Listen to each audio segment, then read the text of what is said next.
माहेरी राहून खूप दिवस झाले आणि आज मला आली होती सासरची आठवण, म्हणजेच पाबळची आठवण. आणि म्हणूनच मी आणि माझे आहो निघालो होतो पाबळला जाण्यासाठी. तर जाताना आम्ही आळंदीमध्ये थोडीशी शॉपिंग केली. ह्यांच्या शॉपिंगसाठी गेले होते, पण म्हटलं आता तुम्ही आलेच आहे तर चला मलाही ड्रेस घ्या. तर मी छान असा एक ड्रेस घेतला आणि खरं सांगू काही प्लॅनिंग नसताना मी त्यांना 1,500 रुपयाला चुना लावला आणि हा ड्रेस खरंच त्यांच्याकडनं होता. मी अजिबात पण पैसे दिले नाही, कारण ते ऑलरेडी त्यांच्या शॉपिंगसाठी गेले होते. नंतर आम्ही आळंदीतनं पुढे निघालो आणि मी माझ्या मोठ्या ब्लॉगमध्ये पूर्ण डिटेल्समध्ये कुठे आहे पाबळ, कुठे राहतो, पाबळमध्ये सुद्धा आम्ही कुठे राहतो हे मी पूर्ण डिटेल्समध्ये मोठ्या ब्लॉगमध्ये दाखवलेला आहे. सो तो सुद्धा ब्लॉग पूर्ण बघा. त्यानंतर आम्ही पोहोचलो पाबळमध्ये आमच्या घरी आणि घरी गेल्यानंतर गाडी पार्क केली. मग मी गेले मागच्या घरात, म्हणजे हे आहे ना हे पुढचे घरं आहेत आणि मी मागच्या घरात गेले. बघत होते कुणालच्या आत्या काय करताय तिकडे. तर त्या काहीतरी थोडंसं काम करत होत्या, मला वाटतं हे मागचं घर आहे आमचं. तर त्या काहीतरी डाळ वगैरे निसत होत्या.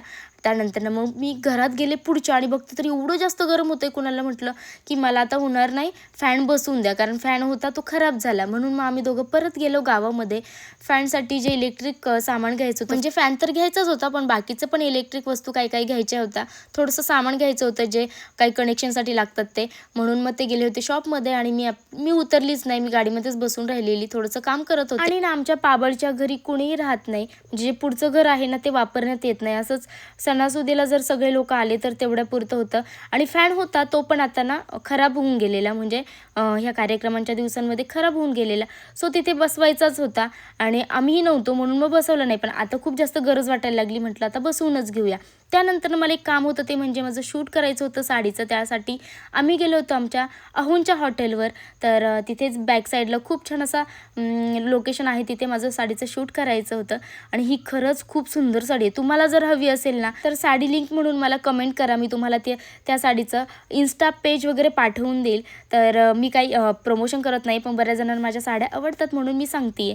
त्यानंतर मग आम्ही गेलो माझ्या छोट्या सासूच्या घरी, तिथेच हॉटेलच्या बाजूलाच राहतात म्हणून मग मी तिकडे गेलेले. आणि खरं सांगू मला तिथलं वातावरण खूप जास्त आवडतं.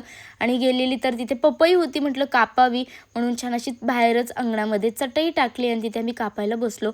आणि माझा प्लॅन फसला, कारण मी जी पपई कापायला घेतली ना ती पिकलेलीच नव्हती आणि मीच म्हटलं होती की हा चला कापू. मग काय बसलो आणि कापली आणि काय कच्ची होती, ती गोडच लागली नाही म्हणून मग कुणी खाल्लीच नाही. पण म्हटलं ठीक आहे चला आता मीच कापली आहे तर मग थोडीशी खाते म्हणून सगळ्यांसमोर थोडीशी खाल्ली.